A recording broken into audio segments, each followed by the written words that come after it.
So there are a lot of new faces here, and I've had a lot of people ask, like, how long have we been doing this? And if you've seen the cake, round 3. So this is our 3rd month. So excited because this is an event where a lot of people have asked, like, why did you create it? And I was like, done with the networking bullshit. How many of you know what I'm talking about? Where I'm like, could we just get around good people and really not throw business cards at each other's faces and get to know one another and cultivate a relationship that way? So I see these guys like nodding. They're like, yes, yes, yes. I think that's why some of them had even written, I like the no business card aspect. So this event is one that's very near and dear to me. And it really is about bringing people together, people meeting people. And then this is a part that I really enjoy. It's a success over struggle speaker panel. My co-host Brandon and I came up with the idea is where we really wanted to have entrepreneurs, not professional speakers, but entrepreneurs come and share their life lessons, their journeys in hopes to inspire you to keep going, to know that this is a journey, right? This is a journey, right? This is not I started it and now I'm an overnight success. Michael, we'll talk about that too. So a great opportunity to hear from entrepreneurs, executive directors, and business professionals every month and to hear their stories. So I do ask a couple of questions of them. If you have a question that you'd like to ask, then we'll save that toward the end, but this panel goes for about a half an hour. So here we go. All right, so to my left is Cricket. Love Cricket. I've always said I don't know any of the people up here. These are all Brandon's contacts. And Brandon is actually at a Galvanize event, but I've gotten to know them through some video vignettes that I've done. But Cricket is the founder of Sounds of Autism. And if you walked in, we were doing a 50-50 raffle to benefit her nonprofit organization about integrating families and children with autism back into society through love and support. I love that mission. I think all of us know someone who has been touched with autism. How many of us? A lot of us. So it's definitely something that we need to hear about. So she is also the executive director of Responders Unite and the Keynote campaign. She is a passionate advocate and leader within the autism community, bringing a voice to the epidemic through multiple presentations, programs, and resources that support first responders, autism families, and community organizations and businesses. She has worked and owned multiple startup businesses, so great person to ask if you want to pick her brain a little bit. I'm sure Cricket has. But over the last 27 years, her tenure in the restaurant business gave her the tools necessary to work and be an advocate within the community. Her 15-year-old autistic son, Landon, and husband and Phoenix police officer, Kevin, work alongside Cricket to create and develop the curriculum to help the Responders Unite awareness campaign. And they too support her in bringing a voice to the Autism and Responders Unite community. Everybody give a round of applause to Cricket. Yes.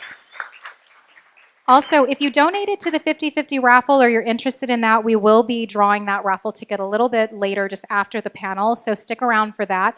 If you donated, I encourage you also to go back to registration and just let people know that you donated, because we do give a coupon for the next event as well for supporting the cause. So I'm going to ask Cricket a question. This is the same question for the panelists, and then it's just kind of wherever it goes, it goes. It's not scripted. I think that's what I love about it. It's really off the cuff. So many entrepreneurs are faced with this come to Jesus moment, and where they have to make some challenging decisions. Name a decision you had to make and how it impacted you personally and professionally. Kind of switch the order on you guys. That was question 2. It's totally off the cuff, did I tell you? All right, Cricket. It's good.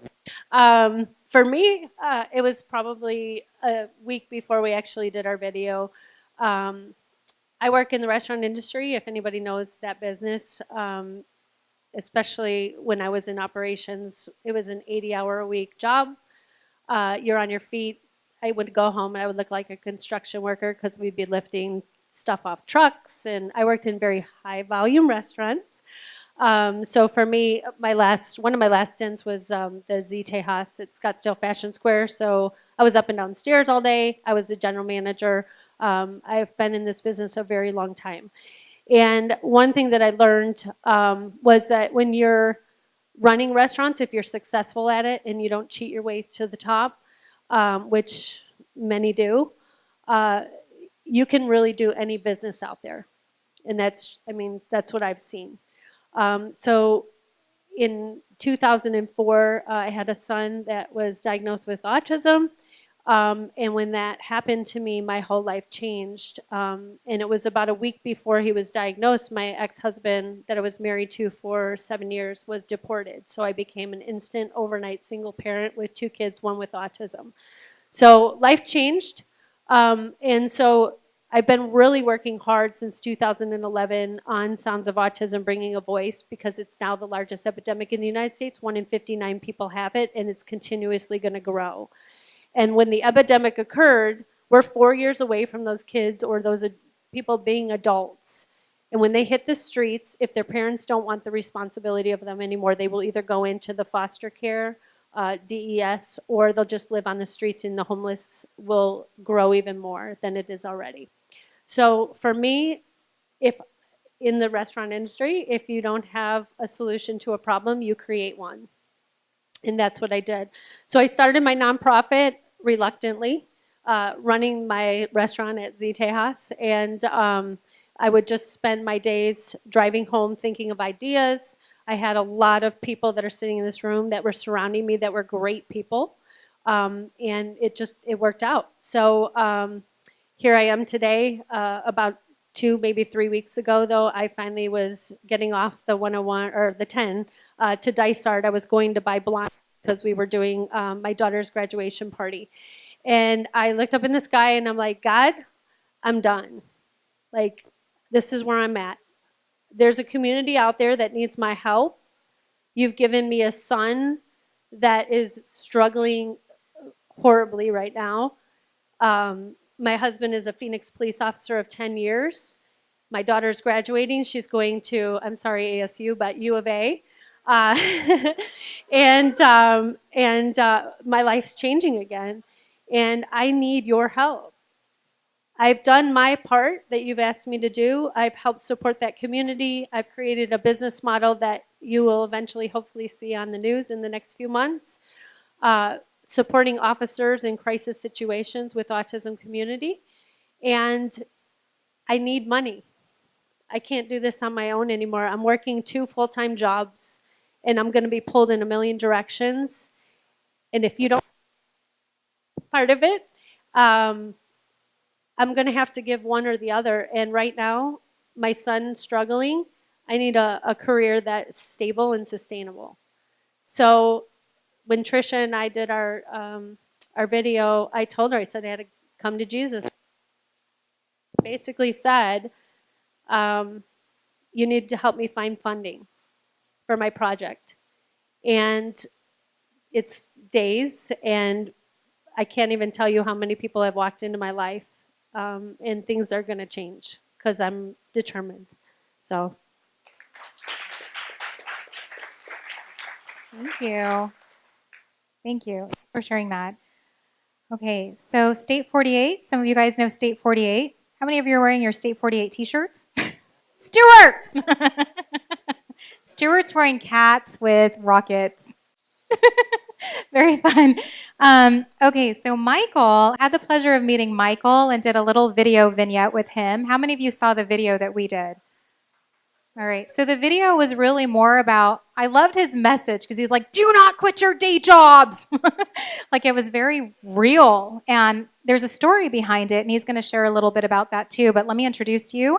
Michael is the co-founder of State 48 LLC. He is an Arizona native. Did you go to ASU? U of A? ASU fan. Yeah, oh, NAU. Okay. NAU is cool. I like NAU. Since a young child, he's possessed a strong passion for clothing and fashion. Growing up, he distinctly remembered back-to-school shopping as one of his favorite traditions with family. With over 15 years of a hospitality background, Michael takes pride in offering genuine and exceptional service to his customers. He is a huge Arizona sports fan, along with his partners Nick and Steven, who are also co-founders, which is why you will see the segment implemented in designs throughout his collection.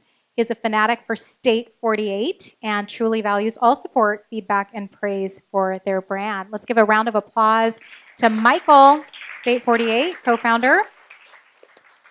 So we'll ask the other question, but the first question? We can go with the first question. All right, so first question was, share an obstacle in your journey that you had to overcome to get where you are today. What's up, everybody? The obstacle, I don't have like one clear-cut obstacle. I think the biggest thing of being an entrepreneur is nowadays it's so marketed as it's a sexy thing to do, but it is a grind. I think the biggest thing you have to know is that you're going to sacrifice a ton of time. I wish I would have done it earlier, but you're giving up. Like for example, I was working in a hotel industry. I was managing a hotel and just still doing Stay 48 full time until I went full time. But the biggest obstacle is just that time, right? Like you better love what you do, because I was working 10,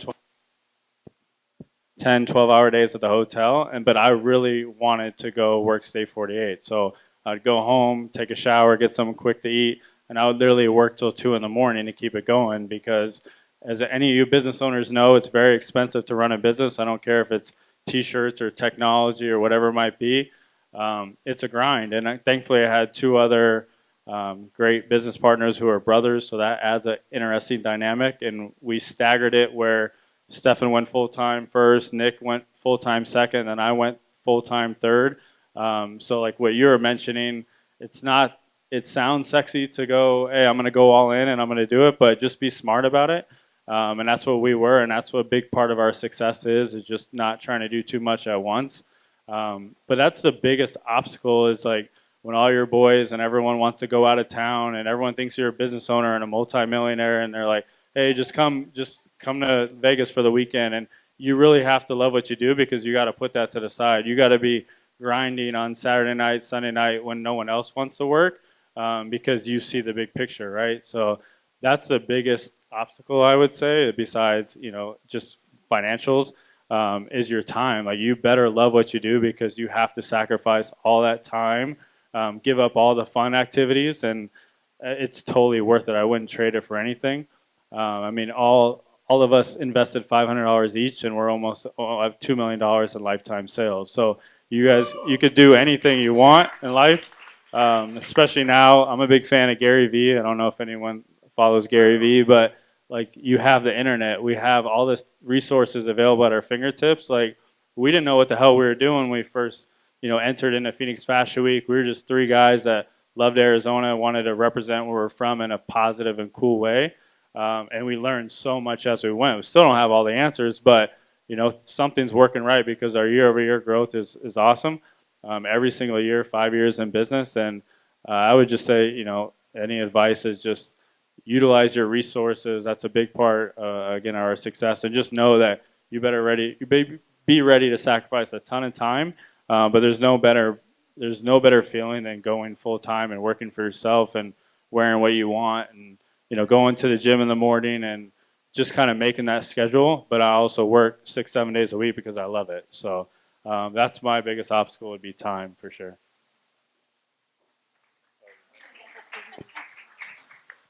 I think you touched on something that people go into business and they're like, I'm going to be a millionaire. And it's like, do you know how long it might take you to get there?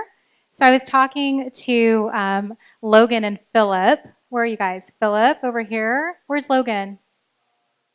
Oh, okay. So I was talking to them, and I was sharing that I was just in Vegas earlier this month. And I think as entrepreneurs, you work for every dollar you bring in, right? You're like, it's mine. I worked. I earned this. And here's my father-in-law who hit it big, like $26,000 sitting at the frickin' Texas Hold'em table and hits a royal flush. And we were just talking. He's like, what was your face looking like? I'm like, I'm so excited for you. Like, I just wanted to punch him, but I'm like, why the hell doesn't that happen to me? So I could put it toward my freaking business. Like, that's kind of how you sometimes feel. But anyway, I just had to bring that up. But thank you so much for sharing that too, Michael. And because you can definitely go all in. And I know Sarah might have some difference of opinion because our video was a little bit different. But it's teach their own and whatever works for you too. But I think having those like precautions as well is always good. All right, so our next panelist is Sarah Saza Kent. Did you have your event this Saturday? Ah! Oh. She was doing a big Spark After Dark event out at the Mesa Arts Center, and it just got canceled. She worked like so hard on it too. But Sarah, she is the co-founder of EPIK Dance Company, a 501c3 nonprofit she founded in 2007. She brings classically trained and street dancers to create professional theater works and give back to the community. Since then, EPIK has become an educational partner in residence at Mesa Arts Center, presented numerous critically acclaimed stage shows, performed hundreds of school residencies, and partnered with many community organizations such as the Be Kind People Project and AIDS Walk Arizona. EPIK has received a Phoenix Mayor's Arts Award and has been nominated for a Governor's Arts Award 3 times. Beyond EPIK, Sauza received her MFA in dance from ASU this past May and travels nationally teaching, speaking, choreographing, and hosting events. She lives in Mesa with her husband, Brandon, who's in the audience. Where's Brandon? There's Brandon. Brandon Kent, Mr. China, and their 18-month-old daughter, Rylan, her most important job yet. So can I share our story, Sarah? So I meet Sarah, and we're at the Mesa Arts Center because I love to do these video vignettes, and she's got her 18-month-old daughter. She's 19 months, though, right now. So, okay, she's 19 months. And I'm like, put her in the picture because, I think a lot of us need to know that you can have family and business and be an entrepreneur and a dad or a mom. And so we're sitting here, and her daughter is going through her purse, and we're sitting on the second level with like slotted floors, and her daughter is taking out all of her credit cards and throwing them off the banister. So people are like literally like raining credit cards while we're trying to shoot this video. It's just the funniest thing. They're like, we just got your credit card. I know. You're like, crap. You're like, you play with your bag. So fun stuff, fun mom moments. But Sauza, I'm going to let you answer whichever question you'd like. So your come to Jesus moment of where you're like, I have to make a decision, because I know we talked about that too the other day, or an obstacle that you'd like to share that has kind of impacted your direction, your decisions.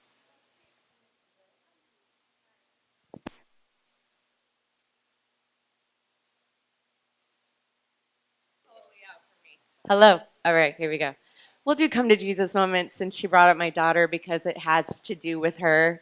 When I had my daughter, I had this incredible job. So through my dance company, I was able to partner with a budding new nonprofit, the Be Kind People Project. And what started as a partnership between two nonprofit organizations turned into them hiring me on as the artistic director and the spokesperson. And 5 years later, I was at an executive level position in the organization. And they were very supportive of me getting pregnant, and they were even offering a 4-day work week for me, all these amazing things that every mother dreams of, I think.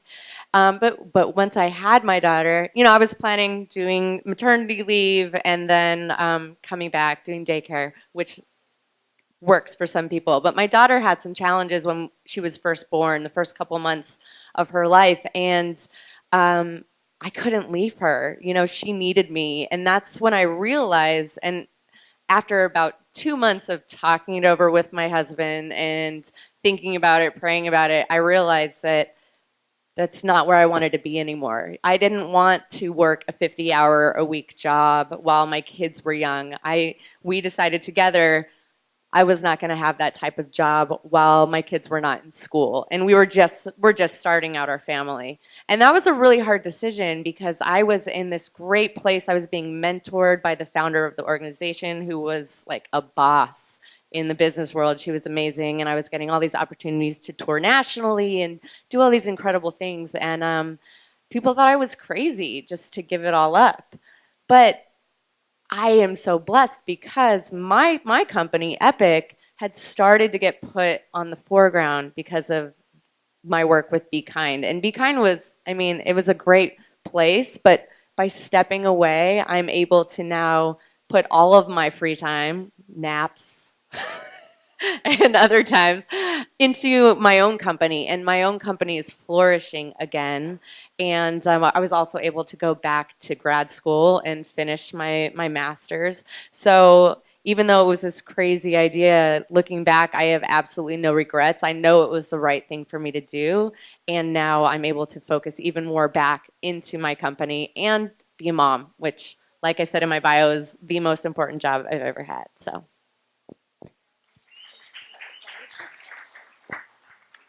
So one of the reasons I asked this question about the come to Jesus moments is I've been doing a lot of these conversations in my Camry. I post them on LinkedIn, I posted them on Facebook, and it was one thing where recently I gave up something that I've done for a good 9 years. I've had some women, Erin, Diane, some of these women in the room. I've facilitated at least 300 plus meetings with women in business. And Cricket and I were talking, I'm like, when is it time? When do I just let go? She's like, this is the time to let go. Like we had this conversation where I think a lot of us are like, I feel guilty if I let go because I've created something and now I want to be the one to step away from it and I don't know what's going to happen. But let me say that once I started to get really ultra clear on I only want to do speaking and mentoring, then I started to get, and I told the ladies I really just need to focus on that. I started getting more opportunities to do speaking and mentoring because I was so ultra clear on I don't want to do this. I just want to do that. So Johnny knows this organization. I'm going to let you know, Johnny, I just got accepted to DebX. So I'll be actually speaking to about 500 people later this fall. So I had that call come in to this just recently. So I think it's one of those things where I ask the question because I think we've all been there where we're like, I'm just talking to you and saying, well, what do I do with this? Do I keep moving? Do I stop? I'm going to bring up something too because Michael, when you and I spoke, you're like, we tried polo shirts. And I'm like, and you're like, no. Like you were going to go through business and you're going to try things and you're going to be like, that failed miserably, or maybe I'm not there anymore and I need to pivot and evolve. And I think that all of us can say, I'd love for you guys to get on the mic and say, but we've all been there where we've all had to take a step back, reevaluate, evolve, change, move forward. Cricket, do you want to share something about that? The tree right behind all of you is a perfect example of my start in my journey because I had a ton of branches and little ideas and things like that. And I think of all of you guys sitting here and I said, you know, when Tisha and Brandon asked me to come up here to speak, I was like, why do you want me to speak? Like I'm going out asking for funding right now. I don't look at myself as successful. So that's probably my hurdle number one. And the reason I say that is because I'm not in this with a price tag. I'm in this because there's people out there that need change. And I'm going to, I think with my voice and the people that I have surrounding me, we can make that change. And we're going to do it with protecting that community, which is really, really near and dear to me. My son asked me once, Mom, did you ever Google yourself? And I was like, no. And he's like, well, you're on there for Sounds of Autism and all this kind of stuff. And then I was like, oh, that's really cool. And then a couple days later, I'm talking about autism, and he comes down and he goes, can we just stop talking about autism all the time? And I'm like, well, no, really we can't, because that's where Mommy's headed. So, with the branches and the start, for anybody sitting in the room, I mean, every one of us has a dream or a passion, and a lot of us work 2 jobs to do those things. And for somebody like me, especially being in the business that I'm in, it was really hard for me to take a step, I call it sideways, because I was in a GM position. I was responsible for my restaurant. I had, at that time, 150 employees under me that I would direct. I was very passionate about the business. Making teams successful was a challenge to me. People could say, well, I have somebody that's sitting in here that worked for me. We just connected. But for me, when my teams would leave, those were my kids. That's why I look at it as I'm going to give you the foundation to be successful in life. And then you always have to have a goal. If you work for me, you have to have a goal. You have to have a vision. And if you don't have that, I'm going to help you find that. That's something that I've always done. I want people to leave. And if there's any legacy I want to leave on this earth, it's that, Cricket really cared about me. And so that was a big deal. there's many of you guys that have these dreams, but I'll be honest with you, you have to have a branch of trees and, you have to have trees with lots of branches and try everything. Because for me, starting in 2011, and I have a good person that helped me from day one with my mission that's in this room, and she has a banking background. And she would have told me at that time, you can't ask people for, $1 million because you don't even know what the hell you're doing. So you need to figure that out first. And we're here. But it's true. She knows people that have money, and if you're going to ask them, especially for investing in your cause to help others, just because you have a cause and you're doing it, they want to know that their money is going to be protected and that you care enough to do what's right with that money. Because there's a lot of nonprofits out there, they make a hell of a lot of money. They have $10 million left over at the end of the year. But if you asked me, what has that company done to help support me with my son? They have done nothing. So they've made millions of dollars and they don't have a voice. That's going to be the difference. When people invest in what I'm doing, they're going to be a part of that investment. Because like I said, when you work with me or for me, you have to have a goal as well. So you are going to come along on the ride. And it's going to be a really fun journey. Because we have so many visions. And coming from the restaurant industry, there's a lot of parts when you're successful in that business. And if you can run it and you're successful at it, then this is going to be very, very easy. Any last minute words of wisdom? Any questions from our audience? Questions? Questions? All right. I'm going to let you guys wrap it up and then make a couple of announcements. Good to go. Good to go. I could quickly share my come to Jesus moment, and I was going full time. We always had a plan. Again, there's three of us, right? Three of us equal founders. Two of them are brothers, so that alone is very fun, to say the least. So, but what I was saying is, so we always had a plan. Like Steph will go full time first, then Nick will go full time, and then I'll go full time based on where we were at in our careers. I had a good paying job, good benefits, everything.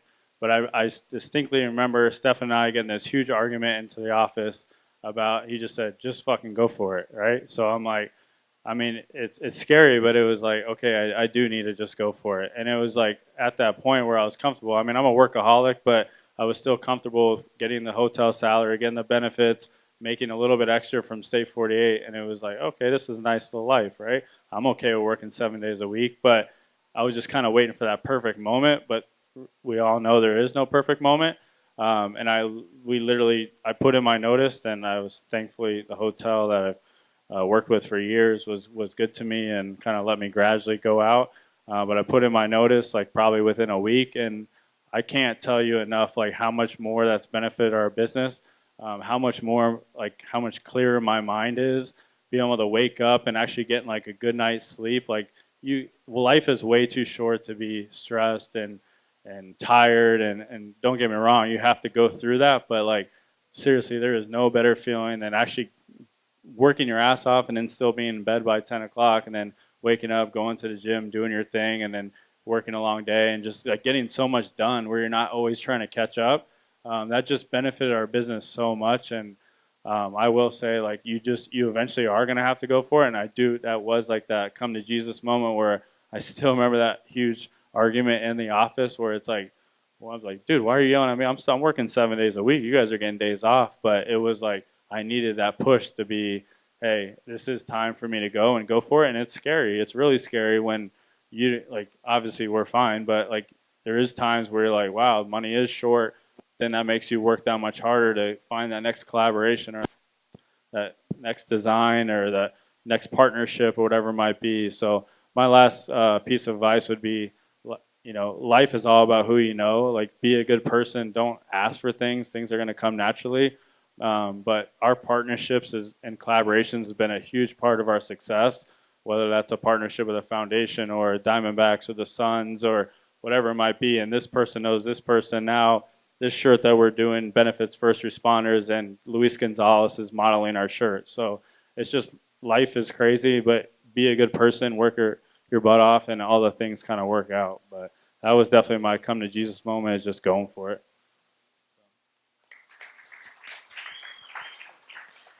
I don't know what getting sleep is like anymore, but that sounds great. I'll quickly just say, since I didn't really get to fully answer the first question, the lesson I learned without going too deep into the story is just that as a founder, you're going to bring people in to come alongside you to work with you. For me, it's a nonprofit organization, so I have to answer to a board of directors, and so I don't own my company, right? So make sure the people that you bring in align with your vision, and don't ever be too busy to be like vigilant about making sure everything is still in line. Because I had a situation where we brought in someone in leadership that we pushed to the board saying this is a trusted individual, that ended up trying to put a plan into action that no longer included me as the founder. So that's great. So without getting too much into it, it took some time to prove that what this person was saying was not true, and that, you know, eventually the board saw the light and that person left. But it was a very difficult time, and it took a lot of time, and, you know, it was difficult to go through. So, and part of that happened because I gave this person too much and was like, all right, cool, they got this. And I'm going to be doing this over here, instead of constantly checking in and making sure. So that can happen in a for-profit, a nonprofit, and it can happen with someone that's not intentionally doing bad. They're just steering your business in a different direction than you intended. It doesn't always have to be bad. You just want to always be aware and checked in that your vision is still happening. So that was my little piece of advice. Thank you so much. Let's give a round of applause to our panelists for tonight. Couple of quick announcements before we head out. So every month I do this event, the third Wednesday. So our next one is coming up July 18th. So I'm going to just quickly announce who's on the panel for next month. So we have Angelie, who's here. Angelie Morris. She has created something I'm really excited about, Babe Council. And excited to have her come on. She's going to be feisty girl up here. How many of you grew up in the area, know who Dave Pratt is? Dave Pratt, radio personality. Love his story. He went on his own not too long ago. Jody Towns, she actually introduced us. And I love that he was like, everybody thinks that I was given everything and handed everything, and that's not the case. So I really love that story of someone who's has been in the Hall of Fame and has decided to, I'm going to go on my own, and kind of this you know, obstacles that he had to go through. And then we also have Lisa with the Cahoots Foundation. So a lot of you know Jenny and Odine. This is the Cahoots Foundation. They're nonprofits, so we'll be supporting that next month. Ladies, how many of you could use a little bit of self-care this summer? Every single hand should be going up. Well, real quick, shameless plug. I am hosting a summer self-care spa retreat July 14th at the Scottsdale Plaza. Men, I'm so sorry. But this is just for ladies only, and it is yoga session, cocktails, poolside, networking, lunch, all that good stuff, discounted spa treatments. But guys, you can always join in and do the staycation deal. So it's $149 Scottsdale Plaza, and then they give you a $100 credit for food and beverage. That's always fun. But I just want to say thanks again to everybody for coming out. Where's Adam? Adam's over here. Adam, for introducing me. Okay, so I'm just going to share this. So last month, my girlfriend Carissa, she was checking everybody in at registration. She was like calling me out on my crap. She's like, you do not do a good job of promoting yourself. And then Brandon's like, I echo that. You don't promote yourself at all. And I think that a lot of us kind of have that. How many of you can honestly say that you suck at marketing and promoting yourself? Like you're like, it's kind of uncomfortable. So they wanted me to get up and they're like, read your own damn bio. And I'm like, I don't think that sounds right. So I actually encouraged Adam. I was like, could you come up here and just read this for me? So that's kind of my easing in, getting out of my comfort zone a little bit. But thank you again for coming. Thank you to Cricket, Michael, and Sauza for being up here on my panel tonight. If you guys have any questions, this is a good chance to connect with our panelists. As I said, we're kind of a business card non-friendly zone. So I will be sending out the email list of everybody, not email addresses, but just the people in the room so you can further connect that way. But this is just the introduction. So if you want to meet the people in the room, then I encourage you to follow up with the people in the room. Sound good? Good. All right. Thanks so much for coming. We'll see you back July 18th. And everything is up on the website, so you can register for that or walk in, whatever you want to do. All right. But thank you so much, guys.